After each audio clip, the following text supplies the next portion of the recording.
U.S. President Donald Trump is set to chair a high-level board of peace meeting later this week, where he is expected to unveil a major financial and security commitment to Gaza.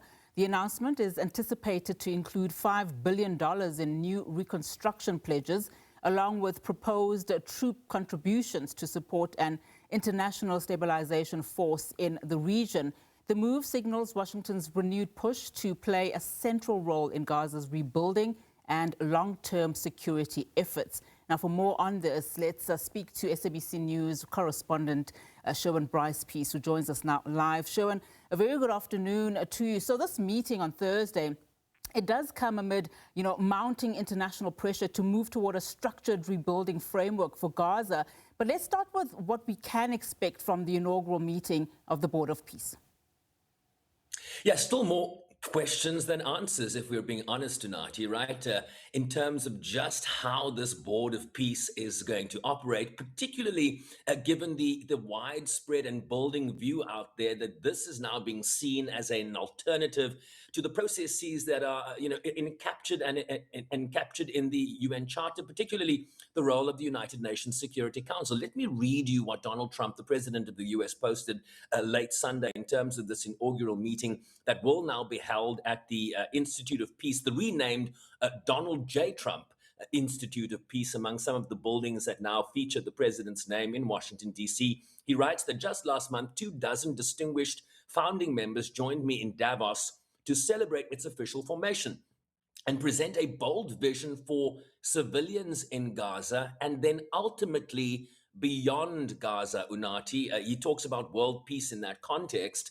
And this is what is so concerning to some of the members or countries out there that have not joined the Board of Peace. He writes that the Board of Peace will meet at the Donald J. Trump Institute of Peace in Washington on February 19th, where they will announce $5 billion towards Gaza's reconstruction. So the question then becomes, in terms of the makeup of this board, there was an article in the charter that talked about member states that wanted to see permanent status on the board, contributing some $1 billion to that process. So the question then becomes, if you're announcing $5 billion towards Gaza's humanitarian relief and reconstruction, are we talking about 5 countries now that have pledged $1 billion each to be permanent members of the board? Or where does this $5 billion come from?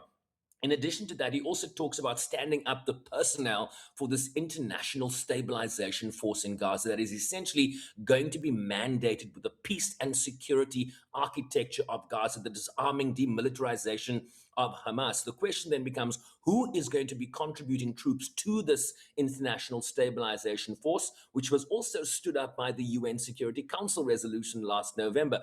We have seen reports that Indonesia has announced the willingness to provide some 8,000 troops on the ground. But in terms of when the stabilization force is stood up, when it will be on the ground, boots on the ground, these are some of the questions we still have. And this is what we'll certainly be looking forward to in terms of observing that meeting in D.C. on Thursday. And I want to tinker on some of the points that you've just mentioned now. We know that, of course, a number of USA allies have refused to join onto this Board of Peace because they view it as, going away beyond the mandate given to it by the UN Security Council. But again, you've mentioned the $5 billion, which then begs the question around which 60 countries have joined, really. Yeah, and understand that a number of European allies, Canada, for example, have not joined. There are no sub-Saharan African countries invited to participate in the board. We understand Morocco is one of the countries that has acquiesced, has agreed to join. We understand that Egypt is in the process of joining the board, but no representation from sub-Saharan Africa. South Africa certainly received no invitation. A quick rundown of who's on the board: Argentina, Armenia, Saudi Arabia, Bulgaria, El Salvador, Pakistan, Indonesia, Jordan, Bahrain, Mongolia, Morocco, Israel, right? Israel, a party to the conflict, part of the Board of Peace that is supposed to oversee the implementation of the ceasefire. That has raised a number of questions. Paraguay, Qatar, Kosovo, the United Arab Emirates, Hungary, Azerbaijan, Kazakhstan, Turkey, USA, and Uzbekistan, and a number of countries objecting to joining the board because they feel that it is violating the UN Charter. It is undermining the work of the UN Security Council. They do not see the Board of Peace as an alternative to the processes of the United Nations. because it is the UN Security Council that essentially mandated this board to deal specifically with Gaza's reconstruction, to deal with the humanitarian relief, to oversee the processes that could lead to Gaza becoming, part of a permanent Palestinian state in a future composition of a two-state solution. We understand that the European Commission is sending a commissioner who is responsible for the Mediterranean, who will attend as an observer. I reached out to the UN earlier to ask them if they will be represented at this Board of Peace meeting in Washington, given that the purview for this board came from the Council of the UN, and I've yet to receive a response, but sometimes the absence of a response often means no.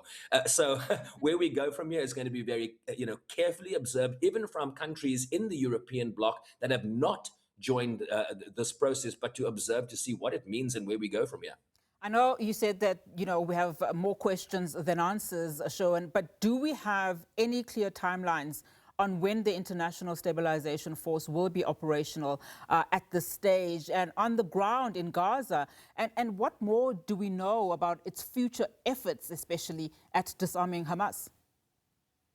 I imagine that sort of clarity will come after the UN Security Council is briefed on the progress that is made in terms of the mandate that it has given this Board of Peace. So as much as there might be a meeting and we might get some clarity on Thursday, there is a reporting mechanism, a reporting feature that happens when a council gives anything a mandate. You have to come back and explain where we are in that process and how it's going to be implemented. Understand that without the experience and expertise of the UN peacekeeping operations, right? The infrastructure around how you deploy, where they will be based, the bases that need to be built in different areas so that troops can, live their day-to-day lives while operating on the ground. These are very logistical and technical things that have to be processed, that you need a collaboration on in terms of the logistics of getting the troops in, the flights, where will they land, the building infrastructure to house these troops. These are very technical questions that are fundamental, that create a foundation for any peacekeeping or international stabilization force.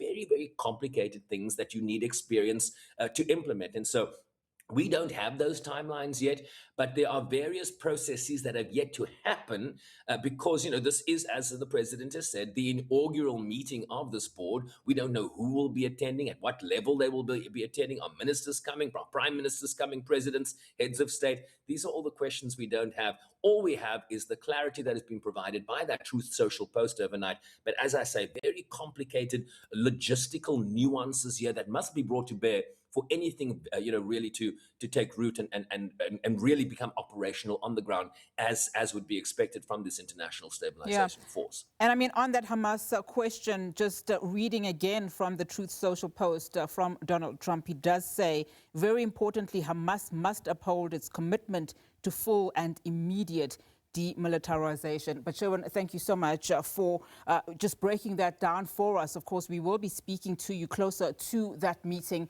on Thursday. Sherwin Bryce-Pease live for us there on this matter. Thank you so much for your time.